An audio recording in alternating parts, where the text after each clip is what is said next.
गोरखपुर में अंतर विश्वविद्यालय महिला बास्केटबॉल प्रतियोगिता का शुभारंभ। सीएम योगी ने बास्केट में गेंद डालकर किया उद्घाटन। मैदान में 14 राज्यों की 31 यूनिवर्सिटी टीमें। मिर्जापुर में आपकी तीसरे चरण की पदयात्रा शुरू। मिर्जापुर से वाराणसी तक आम आदमी पार्टी का पैदल मार्च। संजय सिंह बोले, यूपी में बेरोजगारी सबसे बड़ा मुद्दा। बिजनौर में गुलदार हमलों से बचाव के लिए हुआ नुक्कड़ नाटक। गुलदार के हमलों से बचने के लिए नुक्कड़ नाटक का सहारा। क्षेत्र में पिछले 3 साल में 34 लोगों की मौत। युवती का अश्लील वीडियो वायरल करने का मामला। पुलिस मुठभेड़ में आरोपी युवक को लगी गोली। घायल आरोपी इलाज के लिए अस्पताल में भर्ती।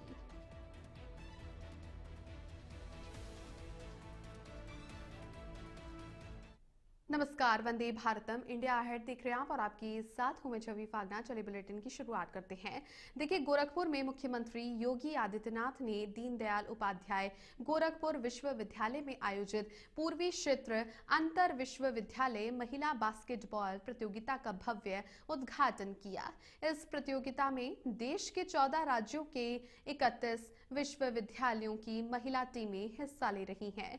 मुख्यमंत्री ने खिलाड़ियों और निर्णायकों से परिचय प्राप्त करने के बाद गुब्बारे उड़ाकर और स्वयं बास्केट में गेंद डालकर प्रतियोगिता का शुभारंभ किया। साथ ही स्पोर्ट्स बुलेटिन का भी विमोचन किया।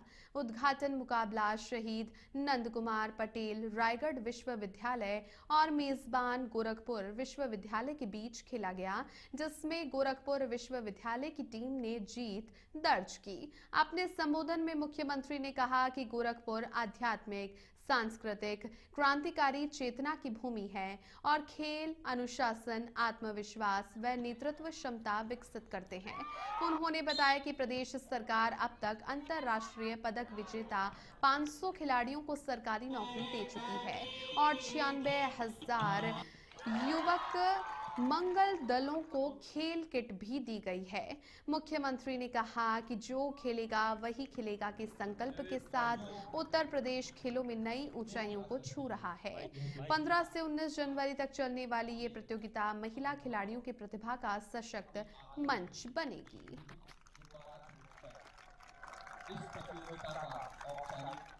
तो आप देखिए, मुख्यमंत्री योगी आदित्यनाथ गोरखपुर पहुंचे और साथ ही गोरखपुर विश्वविद्यालय की इस मैच में जीत हुई है। उद्घाटन का ये मौका था और ऐसे में सीएम योगी ने अपने संबोधन में कहा कि जो खेलेगा वही खिलेगा। अंतर विश्वविद्यालय महिला बास्केटबॉल प्रतियोगिता का ये शुभारंभ आज किया गया और सीएम योगी ने बास्केट में गेंद डालकर खेल का उद्घाटन किया।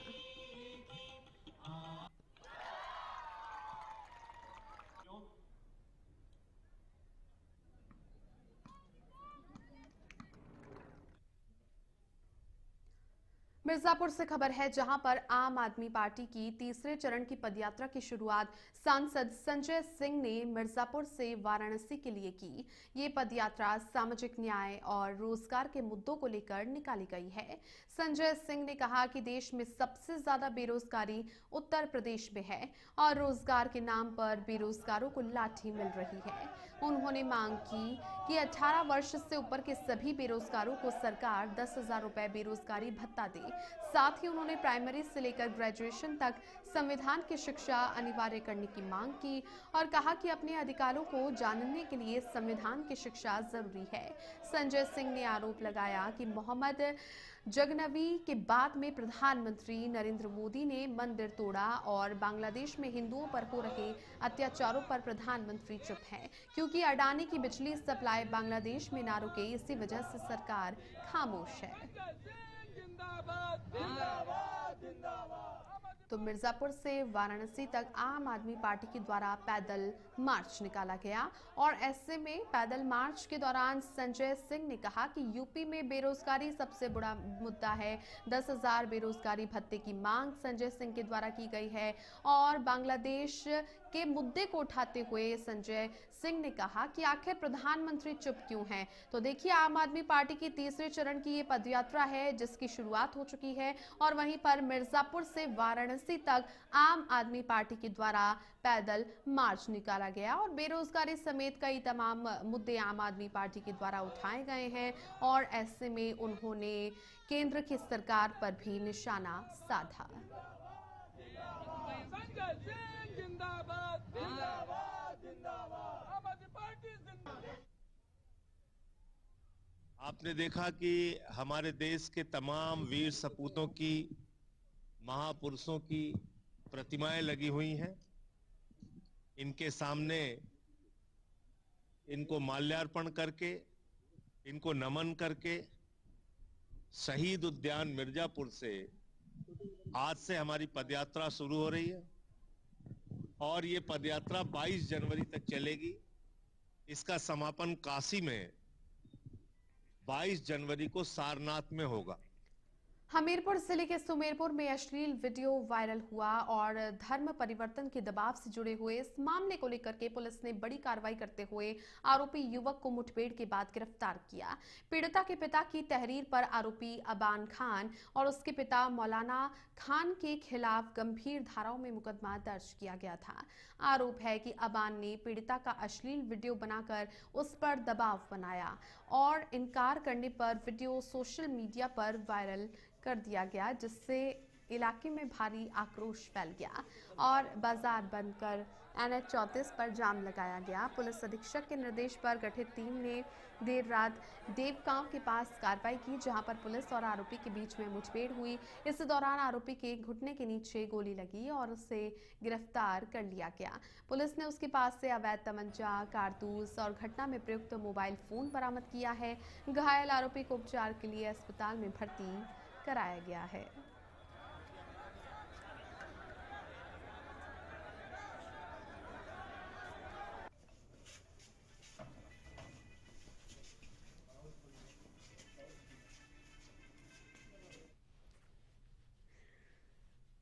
वादी की तहरीर के आधार पर थाना सुमेरपुर पर वादी की नाबालिग पुत्री के साथ दुष्कर्म, जबरन धर्म परिवर्तन कराने का प्रयास, वीडियो बनाकर वायरल करना, आरोपी व उसके पिता के द्वारा दबाव बनाना व जान से मारने की धमकी देने के संबंध में अभियोग पंजीकृत किया गया।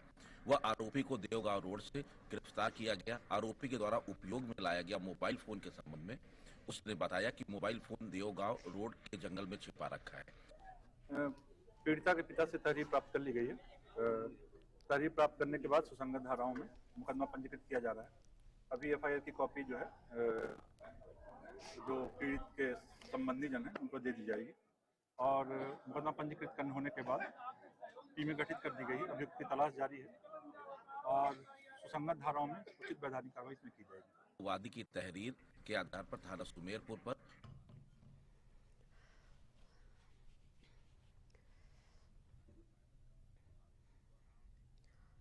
बिजनौर जिले में पिछले 3 साल में गुलदार के हमलों में 34 लोगों की मौत हो चुकी है और जिले में करीब 450 गुलदार मौजूद हैं।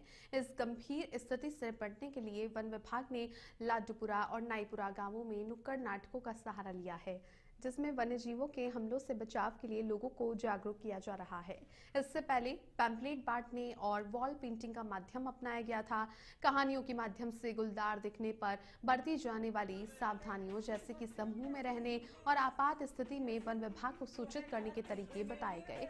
इस अभियान का संचालन DFO जय सिंह कुशवाहा और SEO ज्ञान सिंह कर रहे हैं। नाटकों के बाद ग्रामीणों ने अपने अनुभव साझा किए और कई ने कहा कि अब वो डरने के बजाय सावधानी से काम करेंगे। वन विभाग के अनुसार ऐसे रचनात्मक प्रयास मानव और वन्य जीवों के बीच संतुलन बनाए रखने में मदद कर सकते हैं।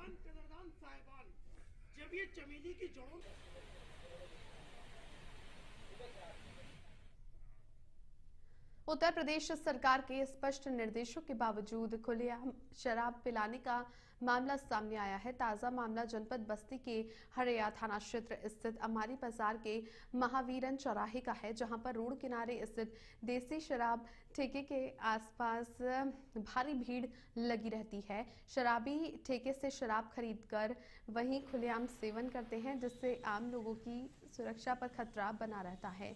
शासनादेश के अनुसार किसी भी मदिरालय के आसपास सार्वजनिक रूप से शराब पीना प्रतिबंधित है, लेकिन यहाँ पर नियमों की खुलेआम अनदेखी हो रही है।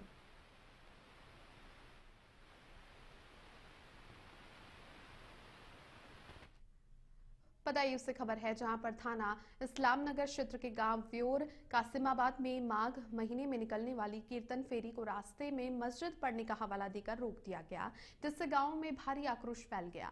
ग्रामीणों का कहना है कि साल 2012 तक ये कीर्तन फेरी गांव के अंदर इसी रास्ते से निकलती थी, लेकिन सड़क खराब होने के बाद में गांव के बाहर से ये निकाली जाने लगी। अब सड़क ठीक हो जाने के बाद में फेरी को पुराने मार्ग से निकालने की कोशिश की गई, जहां पर गांव के सभी मंदिर स्थित हैं। सूचना मिलने पर पुलिस मौके पर पहुंची और फेरी निकाल रहे लोगों पर लाठीचार्ज किया, जिसमें कई लोग गंभीर रूप से घायल हो गए। घटना के बाद क्षेत्र में तनाव का माहौल बना हुआ है।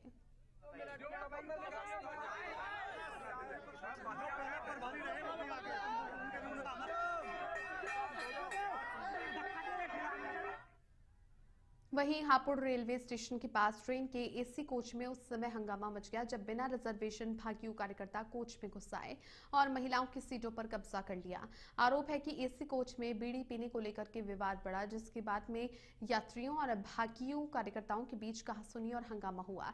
स्थिति बिगड़ने पर सूचना स्थानीय पुलिस को दी गई, जिसके बाद पुलिस मौके पर पहुंची और मामले को शांत कराने का प्रयास किया गया। इस पूरे घटनाक्रम का वीडियो सोशल मीडिया पर वायरल हो रहा है, जिससे रेलवे सुरक्षा व्यवस्था पर भी सवाल खड़े हो गए हैं। सीट आपकी अध्यक्ष से आप बात करिए ना भाई, आप खाली पड़ा हुआ जनरल भी ताऊजी जनरल खाली पड़ा हुआ है। देखिए, हरदौई जनपद के बेनीगंज थाना क्षेत्र में पुलिस ने मुठभेड़ के दौरान 25-25 हजार रुपए के इनामी 2 अपराधियों को गिरफ्तार किया है। पुलिस के अनुसार जुलाई 2025 में जरोआ टावर से बैटरी चोरी के मामले में वांछित चल रहे बदमाशों की तलाश के लिए विशेष टीमें गठित की गई थी। 15-16 जनवरी की रात मुखबिर की सूचना पर इकरी मोड़ के पास घेराबंदी की गई, तभी मोटरसाइकिल सवार बदमाशों ने पुलिस पर फायरिंग कर दी। आत्मरक्षार्थ की गई जवाबी कार्रवाई में सीतापुर निवासी मुकेश के दाहिने पैर में गोली लग गई, जिसे इलाज के लिए जिला अस्पताल भेजा गया है, जबकि उसके साथ ही सीतापुर निवासी सूरज को मौके से गिरफ्तार कर लिया गया।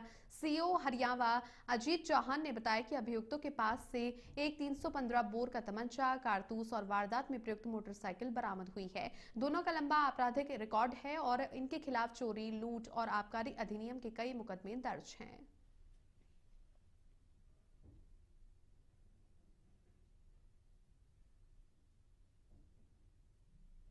थाना बेनीगंज पुलिस द्वारा 2 अभियुक्तों को मुठभेड़ के दौरान गिरफ्तार किया गया है। अभियुक्त मुकेश पुत्र राजेंद्र प्रसाद निवासी ग्राम तुलसीपुर, थाना कमलापुर, जनपद सीतापुर एवं सूरज पुत्र समरेंद्र प्रताप सिंह निवासी ग्राम जयपालपुर, थाना अटरिया, जनपद सीतापुर, थाना बेनीगंज से वांछित चल रहे थे एवं 25-25 हजार के इनामिया भी थे।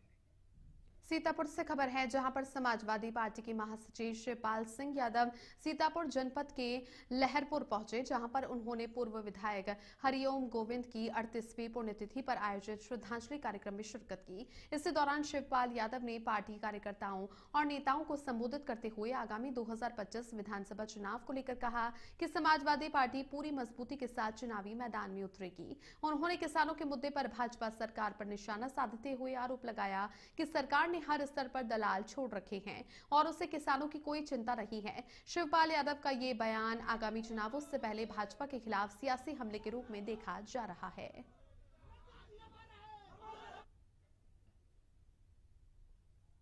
भारतीय जनता पार्टी के लोगों ने दलाल छोड़ रखे हैं, किसानों से ने मतलब नहीं है।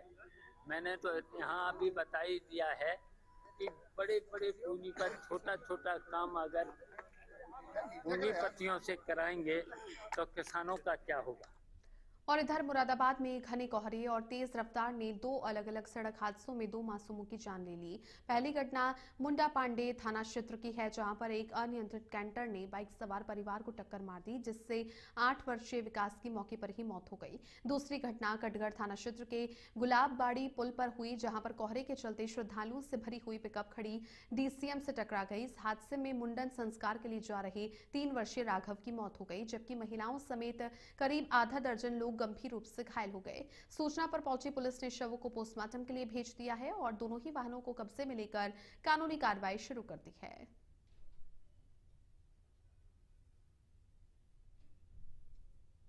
इसकी लगभग 12 बजे के आसपास की घटना है और इसी मुंडा पांडे में डायल 112 नंबर लेकर आई है। इसमें एक छोटा बच्चा जो लगभग 8 साल का है, उसकी मौत हो गई है और उसकी मम्मी घायल है, उसको भी इलाज करके रेफर कर दिया गया है। अच्छा, जो इस बच्चे की मौत हुई है क्या नाम है उसका? हाँ, जिस बच्चे की मौत हुई है उसका नाम विकास है, पापा का नाम शेषपाल है, शहजाद नगर के रहने वाले हैं। गिरजा जा रहे थे, पिकअप करी, पिकअप से गिरजा जा रहे हैं नाने के लिए। आप रोड यही गुलाबबाड़ी पुल पे रामनगर ऊपर जो है, फिर बीच में पिकअप भीषम खड़ी, उसमें जाकर पीछे। इधर उन्नाव में मकर संक्रांति का पर्व श्रद्धा और उत्साह के साथ मनाया गया। शहर और ग्रामीण इलाकों में जगह जगह खिचड़ी वितरण कार्यक्रम आयोजित किए गए, जिनमें समाज सेवी, धार्मिक संगठन और स्थानीय नागरिक बढ़ चढ़कर शामिल हुए। गंगा घाट जाजमऊ क्षेत्र में डॉक्टर नसीम अहमद के नेतृत्व में नगर विकास समिति और सयान एजुकेशन सेंटर, अखलाक नगर ग्रीन सिटी ने गरीब और असहाय जरूरतमंदों के बीच खिचड़ी का प्रसाद वितरित किया। इस दौरान कार्यक्रम में सेवा भाव और समाज सेवा का माहौल साफ देखा गया, जिससे मकर संक्रांति का पर्व और भी हर्षोल्लास से मनाया गया।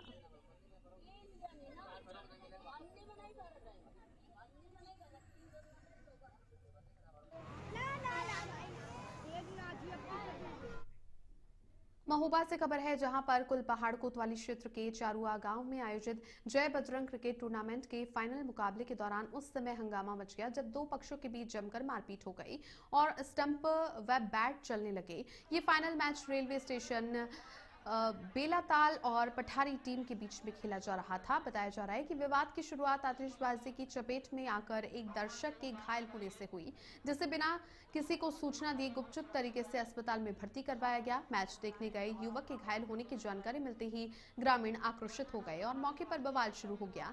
मारपीट का वीडियो सोशल मीडिया पर तेजी से वायरल हो रहा है। सूचना पर पहुंची पुलिस को देखकर अराजक तत्व मौके से फरार हो गए, जिसके बाद स्थिति पर काबू पाया गया।